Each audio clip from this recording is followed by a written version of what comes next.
Hi, welcome to the Simple Worship Conversation. I am Shannon Moore, here to talk about a scripture from 1 Corinthians with you for 10 minutes in keeping with the brevity of our Simple Worship service. I am so happy to have today Lee McCracken, Reverend Lee McCracken. You want to tell everybody a little bit about yourself, Lee? Sure. Lee McCracken. I work right across the street at our beloved Horned Frog University, Texas Christian. I'm an associate chaplain over there, and my amazing job is to take care of disciple students and be the liaison for the Office of Church Relations. And you're also a member here at UCC. I'm a member here at UCC. So this is your first time on Yes. what I affectionately call the morning program with Shannon Moore, because I always wanted my own talk show. So I think you have it now. yeah, I think so. Yeah. So thank you for being on today. So we're going to talk about, we're kind of going through 1 Corinthians, a challenge for me because I like the Gospels, I like the stories, so challenging myself a little bit and maybe everybody else Challenging me too. So we are in the 9th chapter, and we're going to start with verse 19 and finish out chapter 9. So what I do is I'll read that scripture and then I'll set a timer for 10 minutes. Great. And we'll just talk about it. We both have thick accents, so by the time it's all over, you may not be able to understand what we're saying. And we feed off each other too, That's so right. it just gets worse and worse. So here we go. 1 Corinthians chapter 9, starting verse 19. For though I am free with respect to all, I have made myself a slave to all, so that I might win more of them. To the Jews I became as a Jew, in order to win Jews. To those under the law I became as one under the law, though I myself am not under the law, so that I might win those under the law. To those outside the law I became as one outside the law, though I am not free from God's law, but am under Christ's law, so that I might win those outside the law. To the weak I became weak, so that I might win the weak. I have become all things to all people, that I might by all means save some. I do it all for the sake of the gospel, so that I may share in its blessings.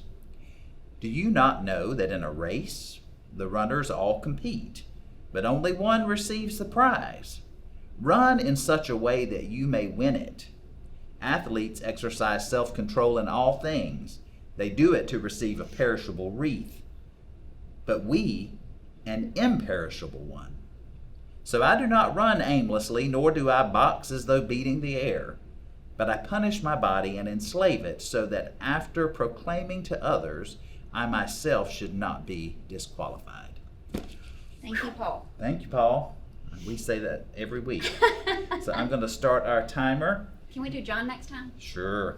So I always like to ask, what's the first thing that comes to your mind upon hearing that text, Lee? Ooh. Well, since my job at TCU is to be a chaplain, also for the larger university, which is a joy, when I hear those first couple of verses, to me it really is about, okay, how do we become what we need to be to meet anybody else where they are? Because true, genuine, authentic conversation only happens when we're willing to meet people where they are. Rather than coercing or Yes. forcing somebody to come to us, okay? Because I don't think they can understand who I am and what I'm about unless I'm willing to also understand who they are and what they're about. Mm-hmm. And that common denominator, that common ground of really being able to meet somebody exactly where they are, without judgment, without your own motives in the way, can really be, I think, what Paul was trying to get at. I imagine you have to do this quite a bit with Mm-hmm. a variety of students coming from different everything. Yeah. Do you think that is a skill that you, or a gift that you were born with? Is it a skill that you developed? What do you think? I think it's the calling of any Christian, actually, to be able to know who you are and where you are, but the love that Jesus shared with us and the love that Jesus had for all people should be what motivates us to do exactly what Jesus did, which I think is what Paul's saying to do. Walk with people wherever they are. So I think our calling is part of it. Okay. I think that personality can be part of it, how you approach the world in general. But I also think it's training. But for us, I think it's more than just training in seminary. It's not something that just ministers should do. I think the training is discipleship. How do we train ourselves in our spirit and our willingness to serve God, to be able to hold back who we are and able to hear someone else? Is there a loss of self in doing that? I think it depends on the approach. I would say no, because if I go into every conversation ready to hear somebody out where they are and to truly understand them, then I always have something to gain. So you've got to go into it, I think, with that mindset of what do I have to gain in this conversation? Not only for the greater good of humanity and the greater good of our Christian calling, but to be able to understand where one person is, to me, is worth it. Is there a risk, as I'm reading through what Paul says, I can make myself become as a Jew, I can make myself become as a Gentile, I can make myself become as a we. Is there a risk of losing some authenticity as you strive to, as Paul strives, as we strive to talk to different groups of people and become as they are, but he's not. He says, but I'm not under the law, but I can behave in that way. Is there a risk to lose some authenticity there, or what do you think? I don't. One of my favorite professors at TCU, Nadie Lahetsky, I think said it best years ago when I was, a freshman, and I was really already trying to struggle with this, what I was learning about other faiths and other traditions and other people. And she was like, you can only know more about yourself when you learn more about others. So I think every conversation we have with somebody, if we're open and willing to know exactly where they are, we can go, oh, well, now I know our common ground, but also I know more about where I stand because I'm either in agreement with something and what we have in common with somebody we might not think we do, or in disagreement. And then that's where I would hope fruitful conversation would come. What happens when you run up against the disagreement? That depends on who you're talking to.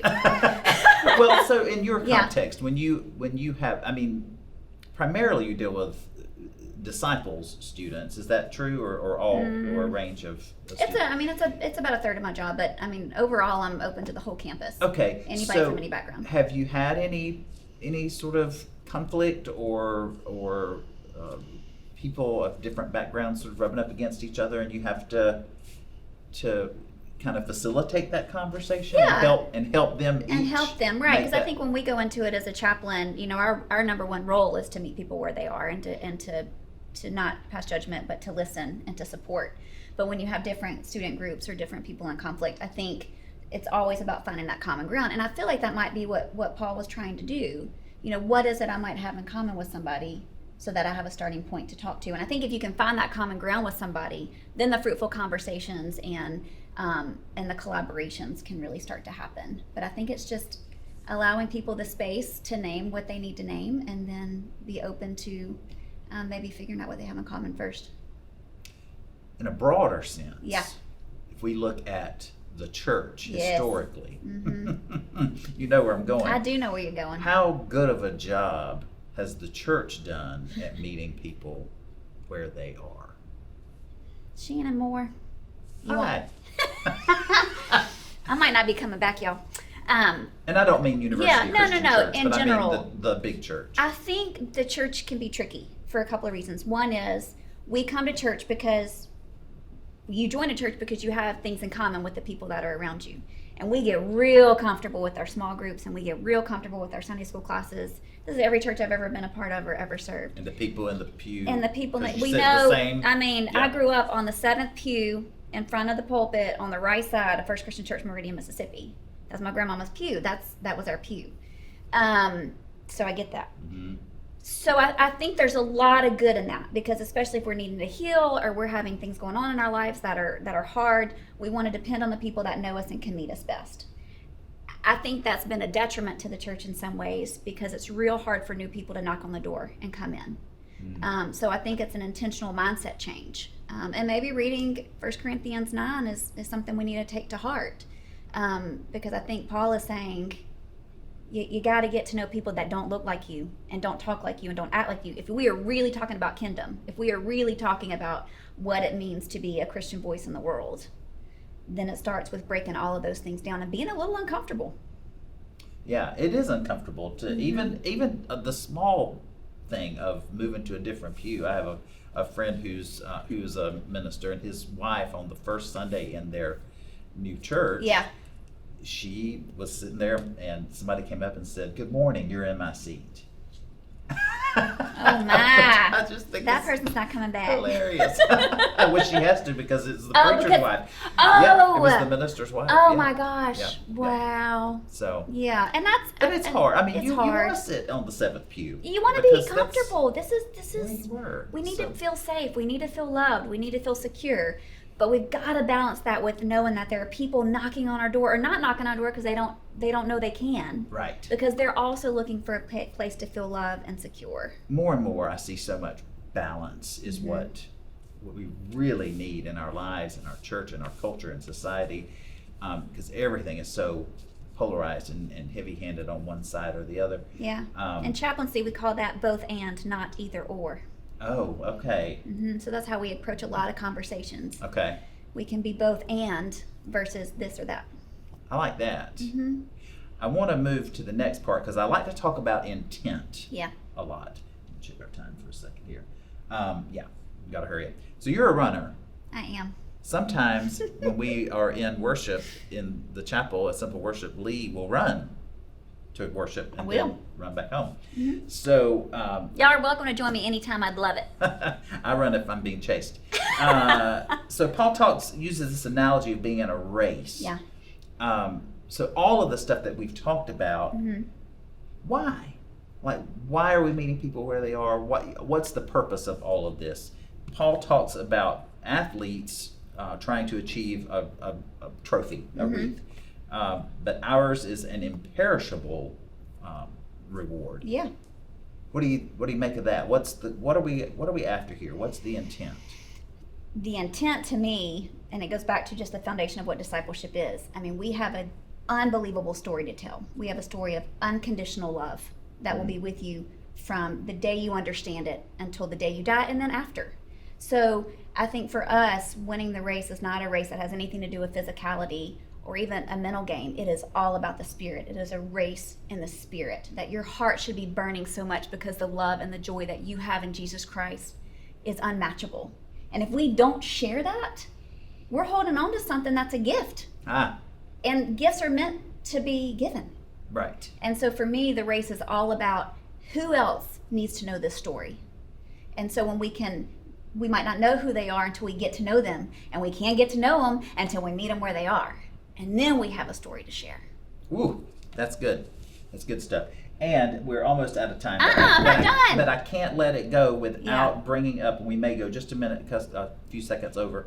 But when Paul talks about punishing the body. We got to reframe can, that. Can we reframe that a little bit? How do you see us looking at that in a way that's not harmful to self or Sure. harmful to body or to the Well, physical and I think being? this is when it's real important to name that for Paul, I mean, he had his own context, his own time frame, he had his own life and what he was speaking to then. We have to put new lenses and new frames on. Give me one more minute, y'all. New lenses and new frames on to be able to reinterpret that in a way. Today we hear that and we think about self-punishment and we think about what are we doing to harm ourselves for whatever reason, and especially if we're doing it because we feel like it's something that's owed to God or to Jesus, is detrimental to our faith and to our makeup. So I would completely reframe that and say that Paul's talking about sacrifice. Paul's talking about what are we doing that's hard? What are we doing that's a little outside of our comfort zone for the greater good? And that greater good is sharing the unconditional love. So I do want us to move past punishment. It's not about punishment. It's about what are we willing to give up and what are we willing to do to be uncomfortable to share the comfort of the gospel. Awesome. Thank you very much. Yeah, it was fun. And I hope you'll come back sometime. Anytime. All right. Thank you all for watching, and I hope you have a great week, and we'll see you next time. Bye-bye. Peace, y'all.